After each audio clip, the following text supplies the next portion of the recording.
Hello, hello, hello, hello out there. Okay, I had invited some good friends to come in and kind of share a teaching with everyone. I was going to go through a teaching of audio that I have been listening to for years, and apparently they had both of them had emergencies. So what we're going to do is record this today, and because I think it's needed in the world, I think everyone should have at least a chance to be abreast of something like this.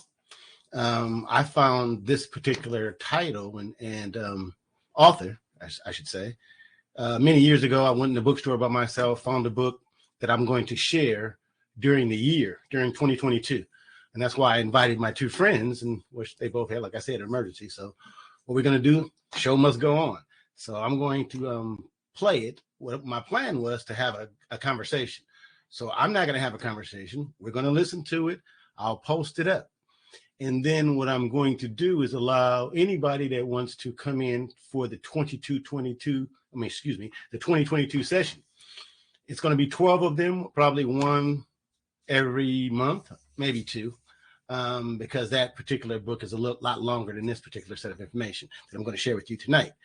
Anyway, so what we're going to do is listen to this about an hour approximately. You can, listen to it whenever you want, view it whenever you want.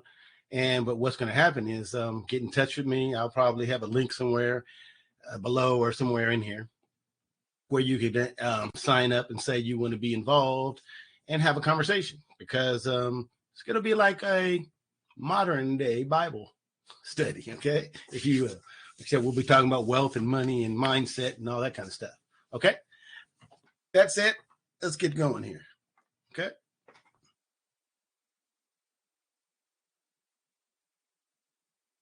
Editor's note: Neville Goddard, 1905 to 1972, was one of the great self-improvement teachers of the 20th century. His strikingly practical interpretation of the Bible has helped thousands of people transform their lives, and remains some of the best spiritual advice ever recorded in American history. Neville was a master at explaining how the Bible could be understood metaphysically. This three-part guide reveals several essential and underrated aspects of Neville's philosophy, taken from material he presented in 1953, at the peak of his speaking career. The first segment provides an introduction to Neville's fundamental teaching points from that time, originally published as part of a New Thought bulletin. The second and third sections are lectures Neville gave in Los Angeles, where he often spoke at Dr. Frederick Bale's Science of Mind Church and the Ebell Theatre. The material has been slightly edited for increased clarity. Enjoy.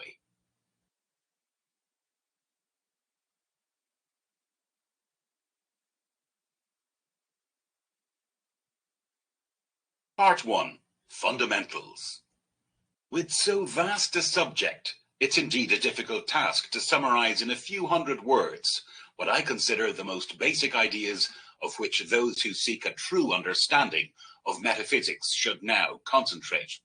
I shall do what I can in the shape of 3 fundamentals. These fundamentals are self-observation, definition of aim, detachment. The purpose of true metaphysics is to bring about a rebirth of radical psychological change in the individual. Such a change cannot take place until the individual first discovers the self that he would change. This discovery can be made only through an uncritical observation of his reactions to life. The sum total of these reactions defines the individual's state of consciousness, and it's the individual's state of consciousness that attracts the situations and circumstances of his life.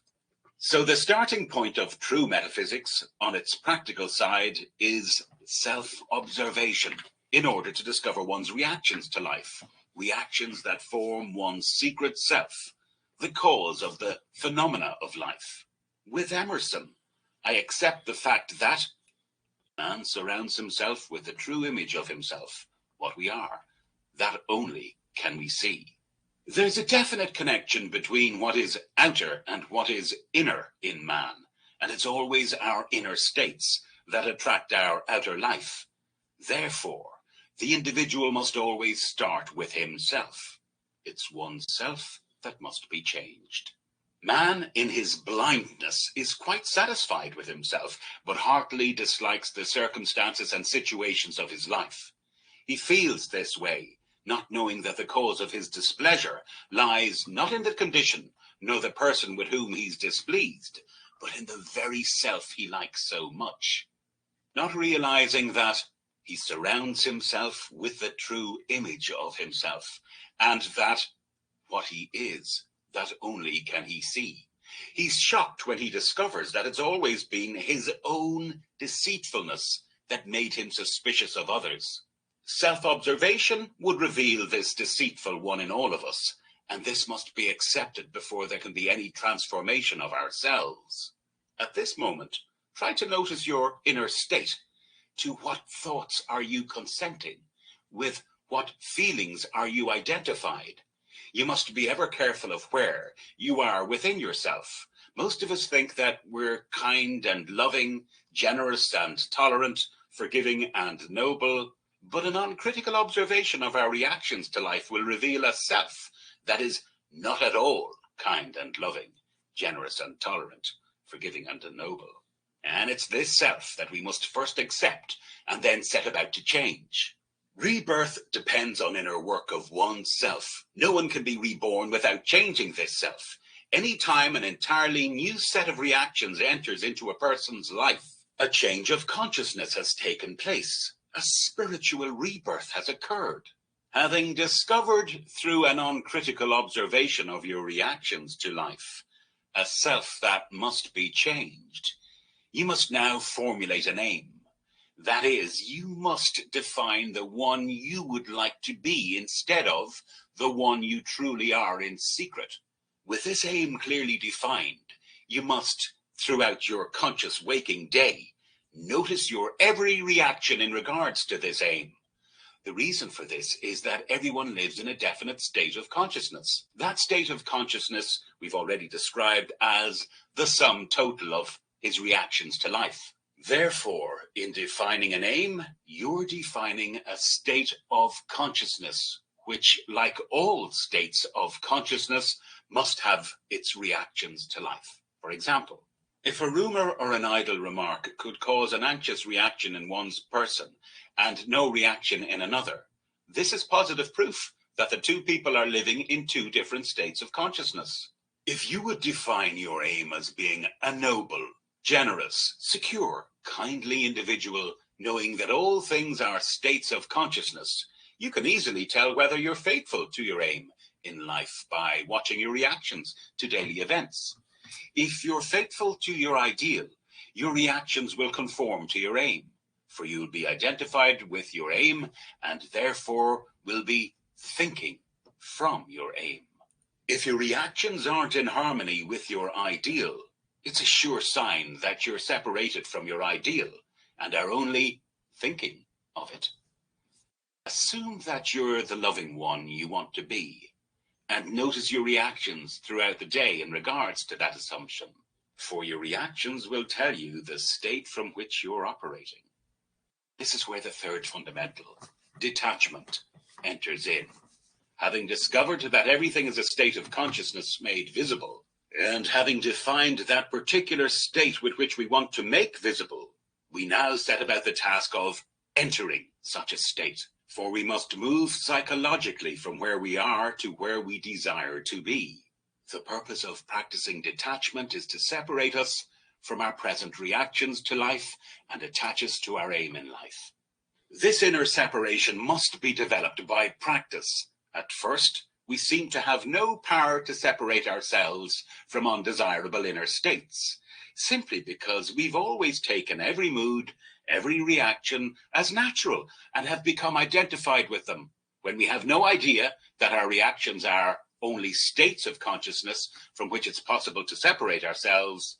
We go round and round in the same circle of problems, not seeing them as inner states, but as outer situations. We practice detachment or inner separation so that we may escape from the circle of our habitual reactions to life. That's why we must formulate an aim and consistently notice ourselves in regard to that aim. This teaching begins with self-observation. Secondly, it asks, what do you want? And then it teaches detachment from all negative states and attachment to your aim. This last state, attachment to your aim, is accomplished by frequently assuming the feeling of your wish fulfilled.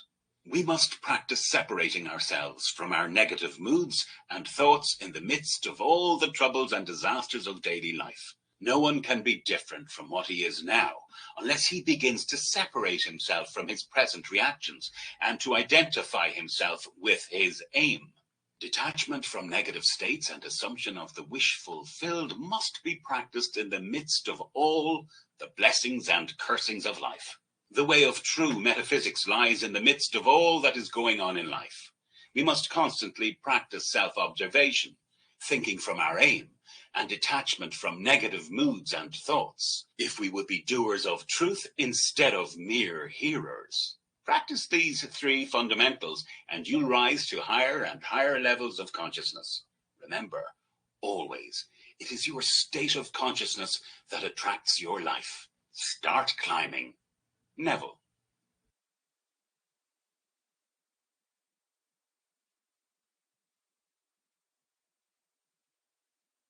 Part 2. Changing the feelings of I. Let me give you a quick summary of the thought expressed here. We claim that the world is a manifestation of consciousness, that the individual's environment, circumstances, and conditions of life are only the outpicturing of the particular state of consciousness in which that individual abides. Therefore, the individual sees whatever he is by virtue of the state of consciousness from which he views the world. Any attempt to change the outer world before he changes the inner structure of his mind is to labor in vain. Everything happens by order. Those who help or hinder us, whether they know it or not, are the servants of this law, which constantly shapes outward circumstances in harmony with our inner nature. I ask you to distinguish between the individual identity and the state it occupies. The individual identity is the Son of God, and by that I really mean our imagination. That is permanent. Imagination fuses with a state and believes itself to be the state with which it's fused. But at every moment of time, it's free to choose the state which it'll be identified. That brings us to today's subject, changing the feeling of I. And I hope I won't get the same reaction that's recorded in the 6th chapter of the Gospel of John. For we're told that when this was given to the world, they all left Jesus, leaving just a handful behind. For when Jesus told them there was no one to change but self, they said this is a hard teaching. It's a hard thing. Who can hear it? For he said, no man cometh unto me, save I call him. And then it's recorded when he repeated it 3 times, they left him, never again to walk with him. And he turned to the few who remained and asked them, would you also go? And they answered and said, to whom would we go? You have the word of eternal life. In other words, it's so much easier when I can blame another for my misfortune. But now I'm told that no man cometh unto me, save I call him, that I'm the sole architect of my fortunes and misfortunes. It's a difficult saying, and so it's recorded. It's a hard saying. Who can hear it? Who can grasp it? And who will believe it? And so later Jesus said, and now I sanctify myself, and they also be sanctified through the truth. For if this is the truth, then there's no one to change, no one to make whole, no one to purify, but self. And so we start with the I. Most of us are totally unaware of the self that we really cherish. We've never taken one good look at the self, so we don't know this self. For this I has neither face, form, nor figure, but it does mold itself into the structure by all that it consents to, all that it believes. And few of us know really what to believe. We have no idea of the outnumbered superstitions and prejudices that go to mold this inner formless I into a form which is then projected as a man's environment, as the conditions of life. So here, read it carefully when you go home. No man cometh unto me save I call him. John chapter 6, verse 44. You didn't choose me, I have chosen you. John chapter 15, verse 16. No man can take away my life. I lay it down myself. John chapter 10, verse 18. There's no power to take from me anything that's part of the inner arrangement of my mind. All that you gave me I have kept, and none is lost save the son of perdition. John chapter 17, verse 12. Or the belief in God, and because nothing can be lost but the belief in loss, I'll not now assume that loss of anything you've given me that's good. And so I sanctify myself, and they sanctified through the truth. John chapter 17, verse 19. So now, how do we go about changing the I? First of all, we must discover the I, and we do this by an uncritical observation of self. This will reveal a self that will shock you. You'll be altogether, I wouldn't say afraid, but ashamed to admit that you've ever known such a lowly creature. And had it been God himself who drew near in this despicable form, you'd have denied him 1,000 times before a single cock would crow. You couldn't believe that this is the self that you've carried around and protected and excused and justified. Then you start changing this self by uncritical observation. You make the discovery of it. For the acceptance of self is the essence of the moral problem of the world. It's the epitome of a true outlook on life, for it's the sole cause of everything you observe. Your description of the world is a confession of the self that you don't know. You describe another. You describe society. You describe anything. And your description of the thing you observe reveals to no one who knows this law the being you really are. So you must accept that self. When that self is accepted, then you can start to change. It's so much easier to take the virtues of the gospel and apply them as the word of life, to love the enemy, to bless those who curse you, and to feed the hungry. But when the man discovers the being to be fed, the being to be clothed, the being to be sheltered, the greatest enemy of all is himself, then he is ashamed, completely ashamed. That's the being. It was easier to share with another something that I possess, to take an extra coat and give it to another. But when I know the truth, it's not that. I start with myself having discovered the truth, and start with the changing of myself. Now, let me tell you a story. A few years ago in this city, I was giving a series of lectures down near that lake. I can't even recall the name of the lake, but it was some Parkview Manor where I spoke. And in that audience was a gentleman who sought an audience before the meeting. We went across the street into the little park there, and he said to me that he had an insoluble problem. I said, there's no such thing as an insoluble problem. But he said, you don't know my problem. It's not a state of health. I assure you, it's, look at the skin that I wear. I said, what's wrong with it? It looks lovely to me. And he said, look at the pigment of my skin. I, by the accident of birth, am now discriminated against. The opportunities for progress in this world are denied to me just because of the accident of birth, that I was born a colored man.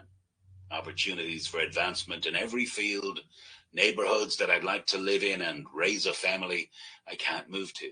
Where I'd like to open up a business, I can't move into that area. Then I told him my own personal experience. When I came to this country, well, I didn't have this same problem, but I was a foreigner in the midst of all Americans. I didn't find it difficult. Yet, he reminded me, that's not my problem, Neville. Others have come here speaking with an accent, but they haven't my skin, and I was born an American. Then I told him an experience of mine in New York City. If I were called upon to name a man that I'd consider my teacher, I'd name Abdullah. I studied with that gentleman for 5 years. He had the same color of skin, the same pigment as this gentleman.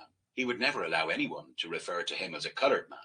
He was very proud of being a Negro, didn't want any modification of what God had made him. Abdullah turned to me once and said, "Have you ever seen a picture of the Sphinx?" I said, "Yes." He said, "It embodies the 4 fixed quarters of the universe. You have the lion, the eagle, the bull, and man. And here's man. That's the head. The crown of that creature called the Sphinx, which still defies man's knowledge to unriddle it, was crowned with a human head. And look carefully at the head, Neville, and you'll see whoever modeled that head must have been a Negro. Whoever modeled it had the face of a Negro, and if that still defies man's ability to unravel it, I'm very proud that I'm a Negro. I've seen scientists, doctors, lawyers, bankers from every walk of life seek an audience with old Abdullah, and everyone who came through themselves honored to be admitted to his home and to receive an interview. If he was ever invited out, and he was always the honored guest. He told me, "Neville, you must first start with yourself. Find self. Don't be ashamed ever of the being you are. Discover it and start the changing of that self." Well, I told this gentleman exactly what Abdullah had taught me, that there was no cause outside of the arrangement of his own mind. If he was discriminated against, it wasn't because of the pigment of his skin, though he showed me signs as large as all outdoors denying him access to a certain area. The sign is there only because in the minds of some men, such patterns are formed, and they draw onto themselves what now they would condemn. There's no power outside the mind of man to do anything to man, and he, by the arrangement of his own mind, by consenting to these restrictions in his cradle and being conditioned slowly through his youth, waking into manhood, believing himself set upon, would have to be set upon. But no man cometh unto me save I call him. So then someone comes to condemn or to praise. They couldn't come unless I called them. Not a man called Neville, but that secret being that's not called Neville. The secret being that's the sum total of all of my beliefs. All of the things I consent to. That forms a pattern of structure. That secret being draws onto itself things in harmony with itself. Well, that man went away and wrestled with himself. He couldn't believe everything I told him, not that night. But last Sunday morning in the lobby, he came forward and we renewed the friendship. He took me next door to show me the fruit of this teaching. Neville, it took me almost 3 years to really overcome that fixed idea that I, by the accident of birth, would be a secondary citizen. But I overcame it. Now, here's my office on Wilshire Boulevard. I picked this one not because it was the only one offered, for equally wonderful spots were offered to me. I took this one because it had greater telephone facilities, but the others were equally good. Now, you couldn't judge my income from this office, lovely as it is. Everything is nice about it. But, Neville, this year I'll net $250,000. Well, in America, that's still a fabulous sum of money. It would be staggering in any other part of the world. But even in fabulous America, a man netting $250,000 is really up in the highest of brackets. And that was the same man that a few years ago told me the whole vast world was against him by reason of the accident of birth. He knows now he is what he is by virtue of the state of consciousness with which he's identified.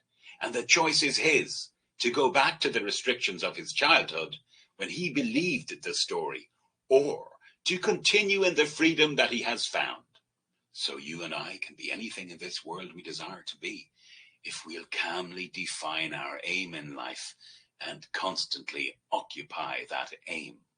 It must be habitual. The concept we hold of self that is noble must not be put on just for a moment and taken off when we leave the church. We feel free here. We feel that we have something in common. That's why we're here. But are we going to wear the noble concept we now hold of self when we go through the door and enter that bus? Or are we going to return to the restrictions that were ours prior to coming here? The choice is ours. And the hardest lesson to learn is that there's no one in this world that can be drawn into your world unless you and you alone call him. So don't do what they did thousands of years ago, for that's the beginning of the secession of the great truth. We're told they turned away from it, never again to walk with it, and the few who remained didn't like it either. But where would they go if this is the word of eternal truth? Not that it's true just for this day and age, but if this is the law of being, and in all the dimensions of my being it holds good, if this is eternally true, then let me learn the lesson now, though I wrestle with myself as this man did for 3 years. So changing the feeling of I is a selective thing, because unnumbered states are infinite states, but the I is not the state. The I believes itself to be the state when it enters and fuses with it. So this man was presented with a state early in life, and without the faculty of discrimination in his youth, he fused with the state and believed these restrictions were true. And it took him 3 years to disentangle the I from these fixed ideas with which he had lived for so many years. I told this story at a small gathering here in the city. Not many asked questions about it, but 3 people said, "But he must have had money before. He must have known the right people. He must in some way have had some substance to start it, because how can you go out to loan $1 million and call that a real fact, that you have that to loan? And tell me you didn't have someone who had it, or you yourself didn't already have it." I didn't ask this gentleman about the individual facts of the case. I went into his office. I saw it. I didn't look at his books. He volunteered this information and gave me the figure of $250,000 net for the year. I haven't checked or in any way verified the statement. I believe it implicitly. I'll not go along with those who believe that unless you have certain things to start with, you can't apply this law. You can start now from scratch and choose the being you want to be. You aren't going to change the pigment of your skin, but you'll find your accent, or the pigment of skin, or your so-called racial background will not be a hindrance. For if a man is ever hindered, it can only be the state of consciousness in which he abides that hinders him. Man is freed or constrained by the state of mind in which he persists. If you wish to persist in your current state, well, then persist in it. But I warn you, no one cares. And that's an awful blow when a man discovers that no one but himself really cares. We find ourselves weeping with ourselves in the hope of getting others to weep with us. And what an awful shock when the day arrives that we discover that no one really ever cared. They gave us some little listening ear for a moment just as they were passing by, but they really didn't care. We make that discovery, we shake ourselves out of it and boldly appropriate the gift our Father gave us before the world was. So let me show you the gift. You've read your Lord's Prayer, possibly daily. You read it as a prayer from a translation of a translation, which doesn't reveal the sense of the original evangelist. The real translation you'll find in Farrar Fenton's work, where in the original it's written in the imperative passive mood, which is like a standing order, a thing to be done absolutely and continuously, so that you can look now upon your universe as one vast interknit machinery where all things happen. There isn't a thing to become. All things are now taking place. So it's written in this manner: Thy will must be done. Thy kingdom must be being restored. It's the only way you could express it if you would express the imperative passive mood. But from the Latin from which our translation was made, there's no first aorist of the imperative passive mood. So we have it in the way we have it, but it doesn't reveal the intent of the mysteries. If you'll see all things are now, you don't become. You simply select the state that you would occupy.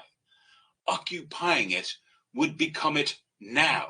It's already a fact. Every aspect of that state in its most minute detail. It's worked out and taking place. You, by occupying the state, still seem to have to go through the action of unfolding that state.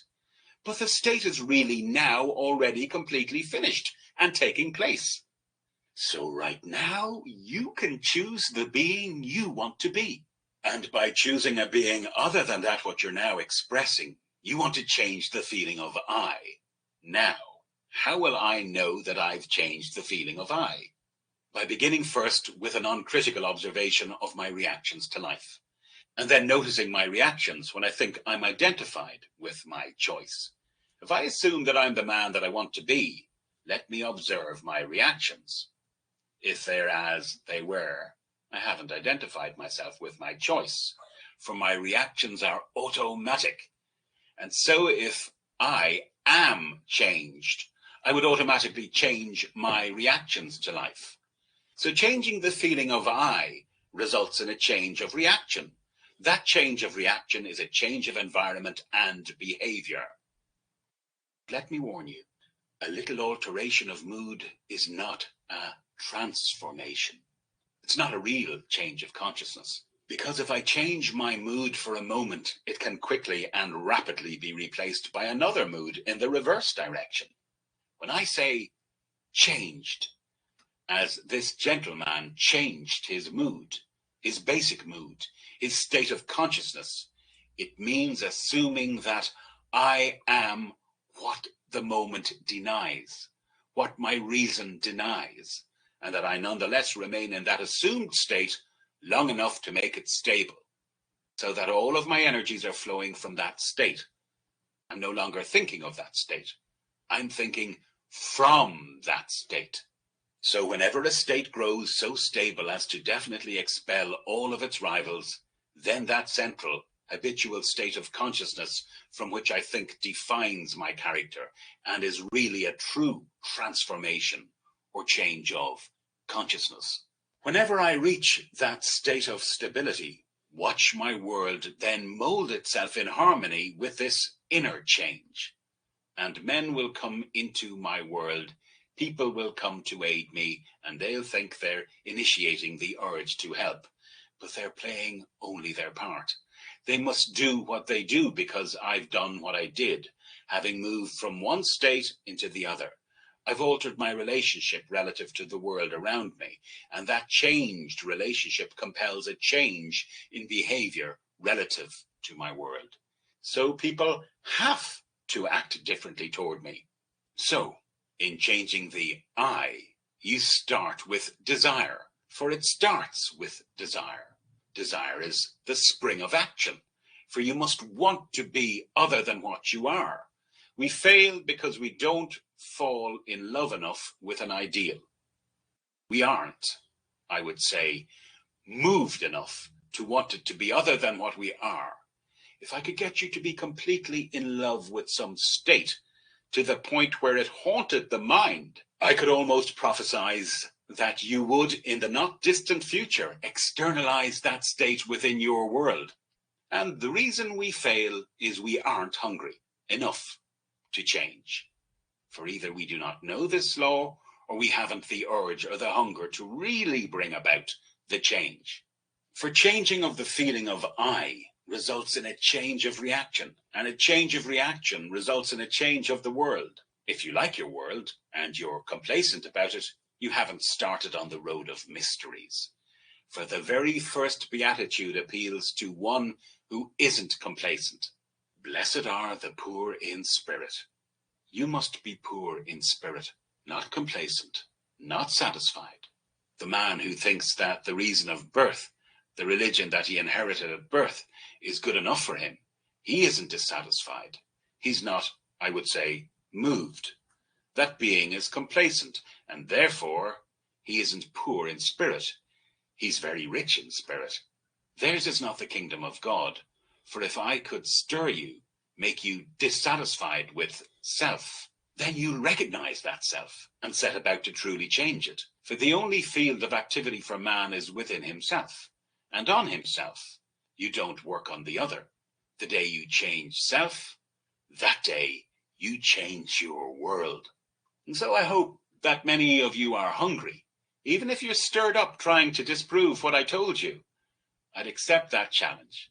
For in the attempt to disprove what I just told you, if you're sincere in your attempt, you would prove it. It's important to define an aim in this world, to have a goal. For without an aim, you're aimless. And you are warned in the epistle of James that the double-minded man is unstable in all his ways. Let not such a man believe that he shall receive anything of the Lord, for he is like a wave that is driven and tossed by the wind. That man never reaches his goal. So you must have an aim and define your desire. There are certain schools who teach you to kill out desire. We teach you to intensify desire and show you the reason for such teaching, show you what the Bible teaches about desire. Let me remind you of a very simple technique. Any time that you exercise your imagination and do it lovingly on behalf of another, you are mediating God to man.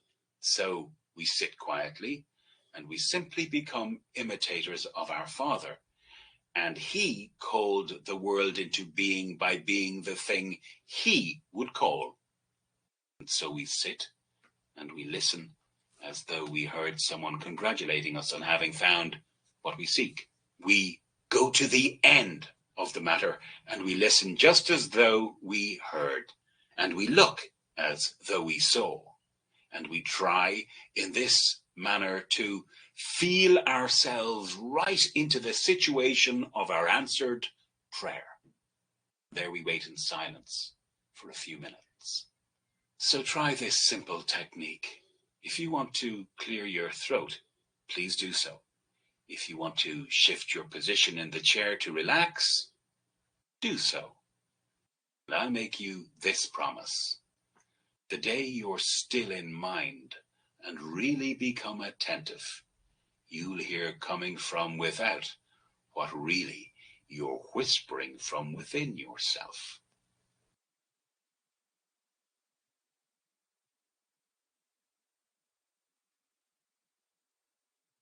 Part 3. Sound Investments. Today's subject is sound investments. I want to share with you today what I consider one of the truly great revelations of all time. On Sunday morning, April 12th, my wife woke from what was really a deep, profound sleep. And as she was waking, a voice distinctly spoke to her. The voice spoke to her with great authority and said, "You must stop spending your thoughts, your time, and your money. Everything in life must be an investment." So she quickly wrote it down and went straight to the dictionary to look up the two important words in the sentence: spending and investing. The dictionary defines spending as to waste, to squander, to lay out without return. To invest is to lay out for a purpose for which a profit is expected. Then I began to analyze the sentence. You must stop spending your thoughts, your time, and your money, for everything in life must be an investment. I dwelt upon it. I saw that everything is now, that through the portals of the present all time must pass. And this psychological now, the state in which I find myself now, does not recede into the past. It advances into my future. So what I do now is the all-important thing, and thought is the coin of heaven. It's the money of heaven. So the thought I entertain now, the thought to which I consent, is as told to us in Ephesians, all things when they are admitted are made manifest by the light, and all things when they are manifested are light. The word light is defined as consciousness, so the state to which I consent must be made manifest. And when it is manifest, it's only the state of consciousness made visible, coming to bear witness of the state in which I abided. So every moment of time, I'm either spending or I'm investing. Unfortunately, most of us spend the coin of heaven, and morning, noon and night, we live in negative states for which there's no return, when we could easily not have spent, but invested that moment. So at the end of the day, we really would have a wonderful portfolio. The religious-minded person invests possibly on Sunday morning. Through the service, he's lifted for a moment. If he's not overly critical, he might be carried away with the hymn. He might be carried away with the solo, the organ music, the address from the pulpit. And for a moment, he's investing. But the rest of the week, he spends. You know from experience, if you put all your money into one great concern, it may be wonderful and sound, but at the end of the year, the directors may decide to reorganize and to pass a dividend. If you depended on that dividend check for your daily needs, though it's a good, firm, wonderful concern, when they decided to pass on it, then you must either sell some stock or raise or borrow on it. But every moment of time you can have a most wonderful portfolio. And if they pass a dividend, it doesn't matter. Devote every moment of your time to positive thinking, constructive thinking, by not accepting any rumor that doesn't contribute to the fulfillment of your desire. No matter what it is, it could be the most obvious fact in the world. If it doesn't contribute to the fulfillment of your dreams, don't accept it. If you do, you're spending. If not by denying, but by complete indifference, complete non-acceptance, you turn to what you wish you could have heard instead of what you heard, you're investing. It's not the hearing that matters. It's the admitting the truth of it that matters. All things when they are admitted, not all things when they are heard. But if you give consent to it, if you accept it as true, then you either spend by acceptance or you invest, depending on the nature of the state accepted. So this revelation, which came through my wife to me, is one of the greatest that I've heard. Had it been told in our Bible, it would have been told in its strange meter. And the Lord God spoke unto her this day and said to her, they would have told what revelation would have come in that manner, but it came to a normal, natural wife, came in a normal, natural manner, to instruct not only her, but to instruct her husband. For I was the first one to whom she told it, and I can't tell you what it has done to me since I heard it on the morning of the 12th of April, for it made me more aware of the moment, made me far more conscious of every moment of the day, so that I'm not spending. I must invest. Time is too precious, and these moments don't recede. They don't pass away. They're always advancing into my future to either confront me with a waste or to show me some wonderful return. If I invest, it's for a purpose, and therefore I hope, not only hope, I expect a reward. I expect a profit from my investment. So a moment spent now, this very day, could tomorrow pay you great dividends. I told a story here 2 weeks ago of Jimmy Fuller. Well, I didn't have all the details of the story, but dozens of you said to me after my meetings at the Ebel Theatre that to have made the fortune that he made, he must have had great capital. Well, I could neither affirm nor deny your bold assertion, for you spoke as though you knew. And many of you almost convinced me that he had great capital, and that's why he turned it into great returns. So, last Friday at the Ebel, I saw Jimmy and asked him to tell me more of the details. He said, when you came here 4 years ago, Neville, I came to hear you. My wife asked, why do you go to hear Neville? Who told you of Neville? He went on and explained, I turned the radio on one night and I heard Dr. Bales. I'd never heard of the man before. At the end of his lecture, which I thoroughly enjoyed, he said, Neville is coming to speak to us, and it's a must. Well, I so liked Dr. Bales that I turned him on the next night, and for the next 2 weeks he kept on promoting you, and he was so generous in his praise. I thought, I've got to hear this man. So when you came, I enjoyed what I heard on Sunday morning, and then you announced you were speaking the following night at this place, but it was $2.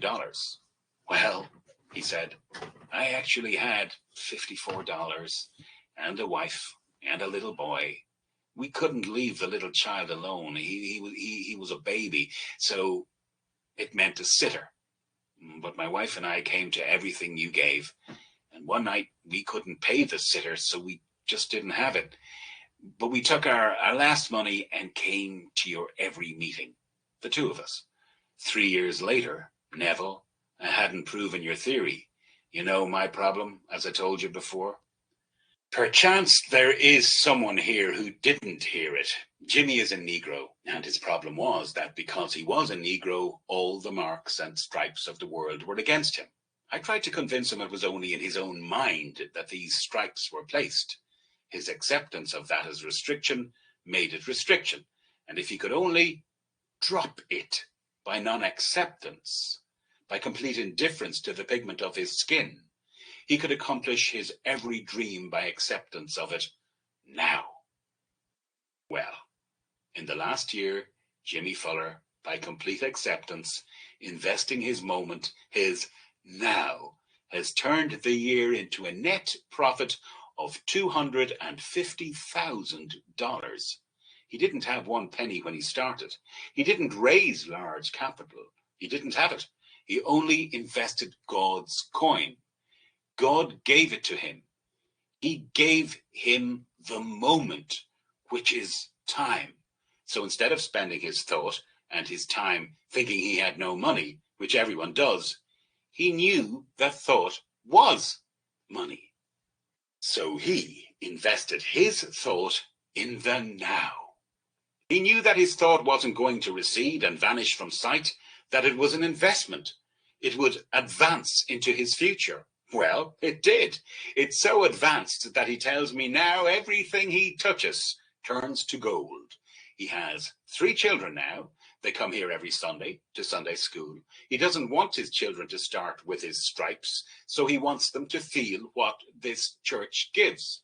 Jimmy tells me many a Sunday he feels like taking off for the beach or up the mountains with his wife, but he won't go because he wants his children to have an opportunity he didn't have. He told me my people were very religious, but they must have worshipped a very poor God, for they were steeped in poverty. So I just wouldn't go near the churches of my mother and my brothers and these people because I couldn't conceive of such a God doing that to us. Yet they never missed service. When I found what I found here in this Science of Mind church, I brought my children to Sunday school. Now, this is what happened to them. Here, God is love, and love surrounds them, and they know nothing but love. That God is love. One day my little girl, which is the youngest of the 3, was quite sick, a beastly cold, and that night when the little boys said their prayers, these are the words they used. Thank you, God, that sister is perfect tomorrow. They couldn't look at the little girl, sick as she was, and say, thank you, God, that sister is well now. But they said, thank you, God, that sister is perfect tomorrow. Neville, it was a miracle. The next day, the child was perfect. There wasn't any sign of any cold, a complete absence of all that we saw the night before, and these 2 little brothers simply gave thanks. Now, one of my boys wanted a watch. I wouldn't give him the watch. I could have bought 1,000 watches for him, but I want my little son to learn a law which I didn't know until recently. So he filled his mind with the possession of a watch, and he spoke of the watch as a live watch, one that ticks, one that's alive, not a toy watch. So then he filled his mind with the possession of the watch. Then on his way to school, He found a live watch. Now he knows the working of the law, that the complete acceptance of the law in consciousness must result in an externalization of the state accepted. So if he accepts the watch, he doesn't need to turn to his earthly father as the medium through which the watch will come. I don't want him for 1 second he has to point to his mother or his father as the only channels through which his good will come. I want him to recognize an infinite Father, the Father of us all, who gave to him as he gave to me everything that I'll accept. I want my children to learn it as I have learned. Yes, I could shower them with gifts, but then they'll look to me as the only channel through which it will come. That I must not accept. So you could see the little boys and little girl actually live in this law. God to them is love and the only reality, and love surrounds them, so they'll never miss the Sunday school here. Then he went on to tell me all the other wonderful things that had happened by the mere acceptance of this law. He said, the getting of my car, this convertible Cadillac, I treated it loosely. I sat quietly in my living room and imaginatively drove my Cadillac, and I simply treated it loosely. I didn't put real effort into it. I accepted it. And then when I decided to get it, I simply put in 3 telephone calls, and that day I was driving this car. Neville. Now everything happens just like that. Today, instead of going to my office and working in the office, I work behind the scenes. I sit all day and I hear the report that's good from my employees. My entire office staff must tell me good news. It's the only thing I'll allow myself to hear. I ride my car, I'm in the office. I'm at home, I'm in the office. But I'm only hearing good news. And seldom do I go to the office physically to do office work. I'm behind the scenes only hearing good news. So I've completely forgotten the so-called pigment of skin, Neville. And honestly, I can tell you today I feel that I'm blessed beyond all men because I was born a Negro. I'm so proud to be born a Negro. I'm so proud I am one. And there's another part of this story that will interest all of you. Jimmy told me I had some property to dispose of. I had certain things in investments for those who had money.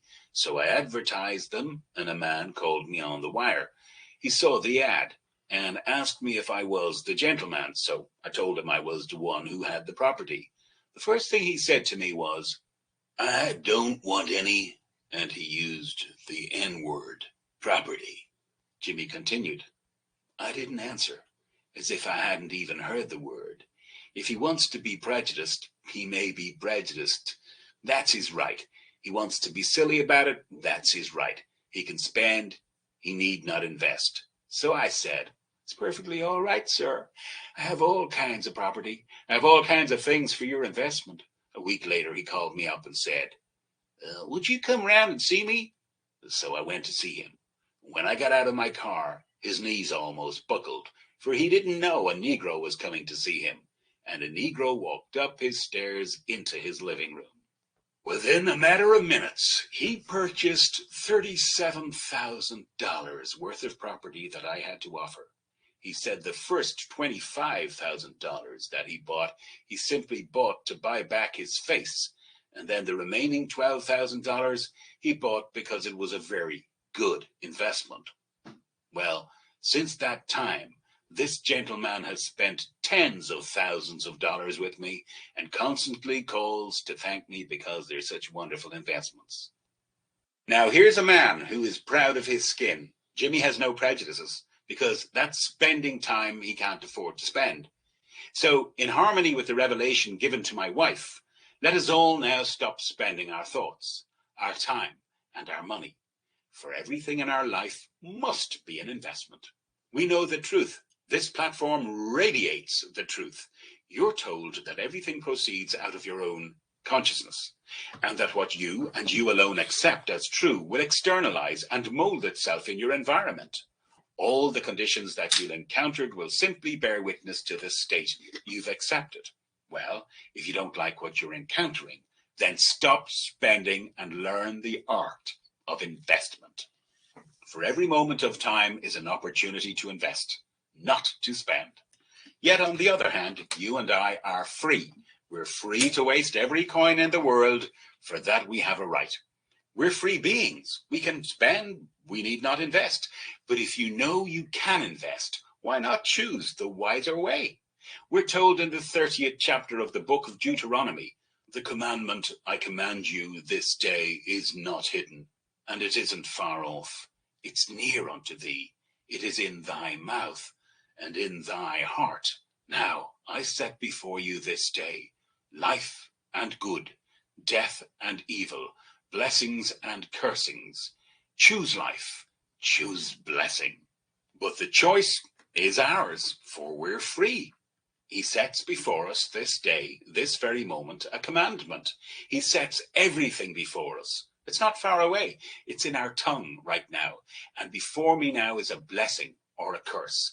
I can accept the fact you don't like me. It doesn't matter. You may actually love me. But if I accept the fact that you don't like me and don't like the teaching, I'm spending my time.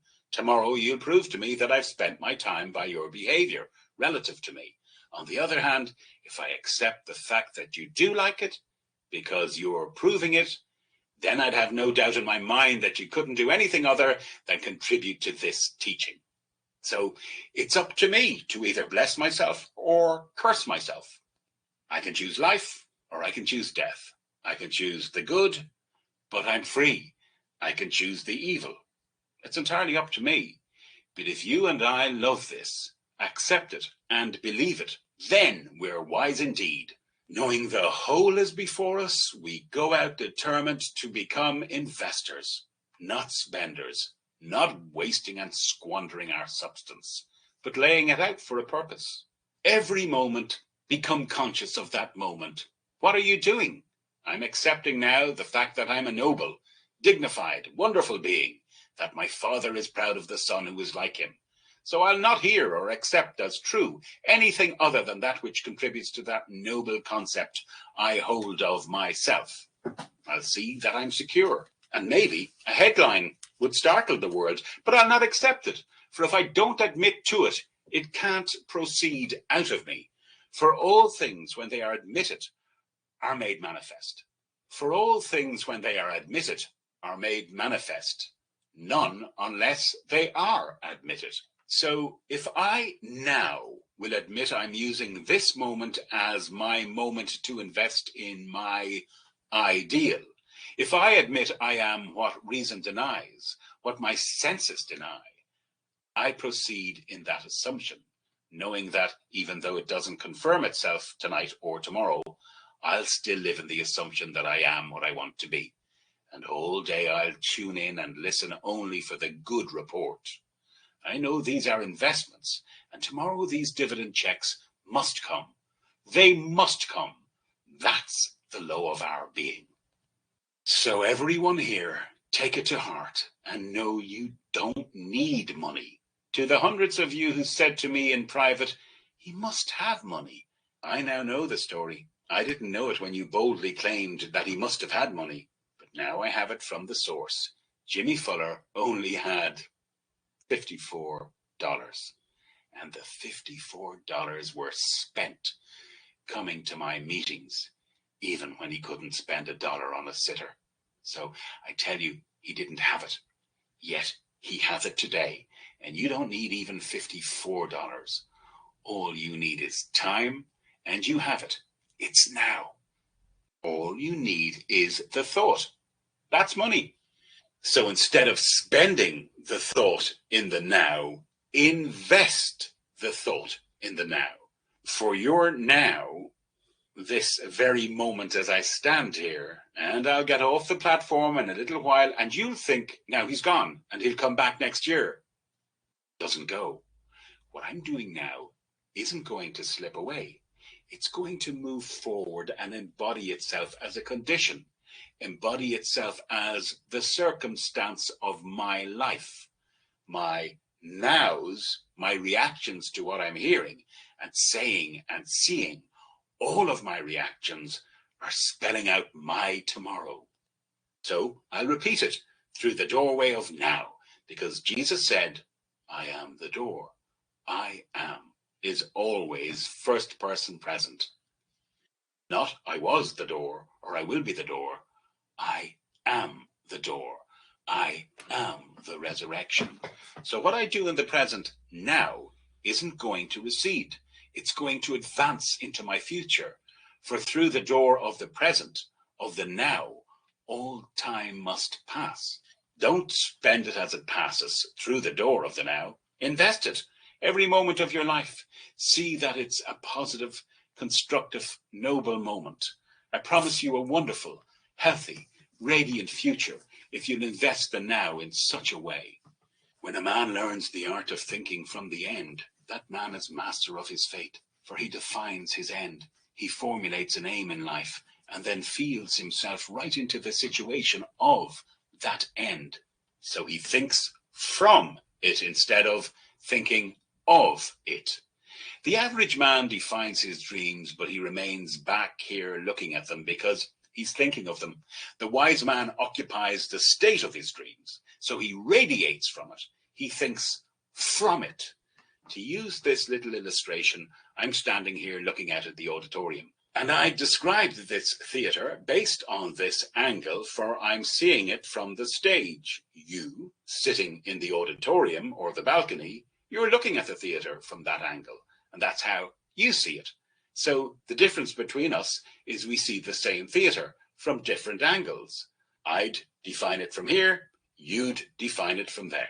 If I desired to get your point of view while still standing here, I'd assume that I'm seated where you are, and within my imagination, look from that position.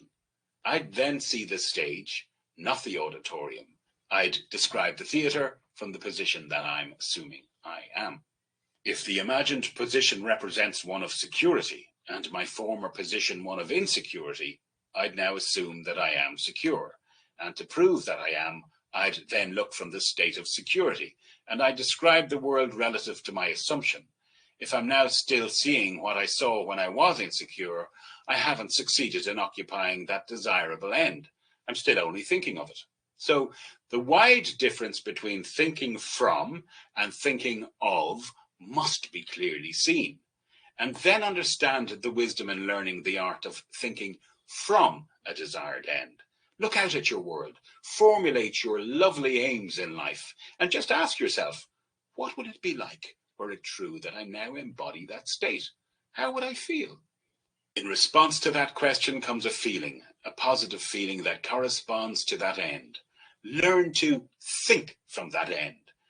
Though reason denies it, though everything denies it, you occupy that end. It's now. You're investing in it, and it will become real within your world. Another point that I want to make clear is what Jimmy Fuller told me was one of the cues in his success. When the action of the inner man corresponds to the action the outer man must take in order to appease his desires, he'll definitely realize his desire. There are two of us. There's an inner man and an outer man.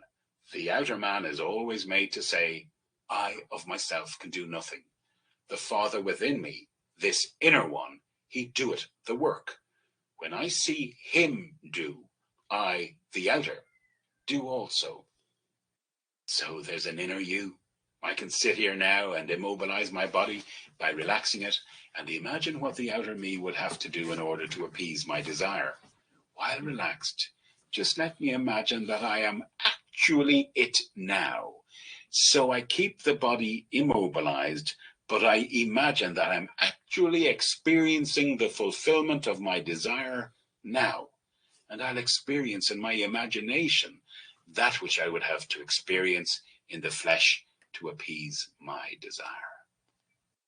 Then I imagine that state over and over, so that the actions of the inner man correspond to the actions the outer takes, fulfilling his desire. When that's done, I promise you it's going to be done in the flesh too. No power in the world could stop it when these two actions coincide. But let it always spring from the inner you. Right now, we can do this. Know that any time we exercise our imagination lovingly on behalf of another, we're actually and literally meditating God to man. So we can sit quietly in the darkness and simply listen as though we heard the good report that we want to hear.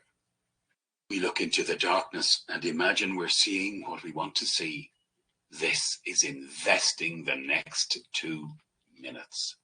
We've taken the moments that make up 2 minutes and invested now. So when I sit down in this chair and the lights are lowered, let's listen and let's look as though we're hearing and seeing what we want to hear and see. And we're actually fulfilling the command of that wonderful voice that spoke to my wife when it said to her, "You must stop spending your time, your thoughts, and your money. For everything in life must be an investment." Let these 2 minutes be your greatest investment.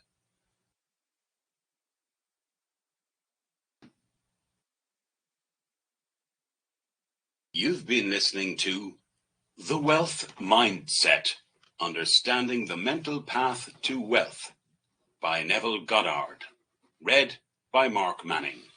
For more information, log on to radicalcounselor.com.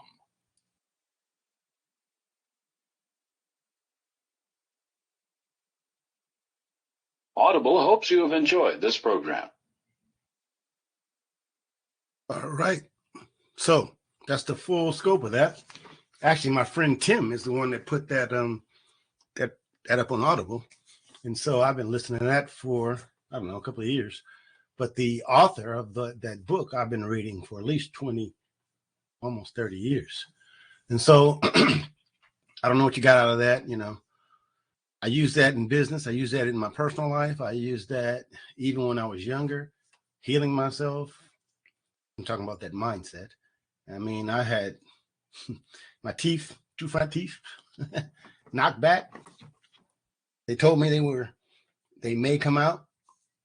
At that time, I was singing, "All I want for Christmas is my 2 front teeth." How ironic, right about Christmas time. I still got those teeth, by the way. I was what? Oh, shoot. 9, 8. So, got hit by a car, crushed my ankle, broke my arm. They told me I wouldn't walk or run. During that time, Roots was out. Right across my chest, I ain't gonna walk, I gonna run. My sister wrote that right across my chest. Came back running, basketball, football, everything else. This mindset is something I've been using from a small person. I've used it in my business life. I've made good amounts of money. I've used it in my technical life as far as when I was working on a job. If you want to learn how to use this mindset, we're going to be doing a meeting every month this coming 2022 on one of Neville Goddard's books, 12 chapters approximately. And so we'll go over not so long like today, not an hour, be about 40 minutes or so approximately. And then we'll have a discussion, with everybody on whoever shows up. And then, we'll all benefit, we'll all grow. And if you're desiring to get into a business that makes some money, you want some advice on what to do with your business, you just need some advice on life in general, you need some assistance in guidance in just in everyday life, tap into the calls. You'll have access to not just me, but whoever else is there. And then we can just move forward. I want to thank everybody for at least listening to this. If you watched it, like I said, there will be a email, and it'll ask for your name and email. Put that in. You'll be invited in, and you'll be able to participate. Thanks, everybody. I hope you enjoyed, and happy holidays, since that's where we are. Bye-bye.